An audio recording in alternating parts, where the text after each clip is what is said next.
November 26ను రాజ్యాంగ దినోత్సవంగా జరపాలని నరేంద్ర మోడీ ప్రభుత్వం ఏ సంవత్సరంలో నిర్ణయించింది అని అడుగుతున్నాడు. ఏ సంవత్సరంలో? 2015వ సంవత్సరంలో.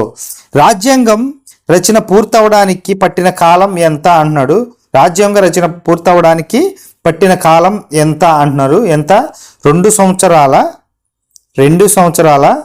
11 నెలల 18 రోజులు. ఓకే, ఎంత? 2 సంవత్సరాల 11 నెలల 18 రోజులు. భారత రాజ్యాంగం ఎప్పుడు అమలులోకి వచ్చింది అని అడుగుతున్నాడు. ఎప్పుడు?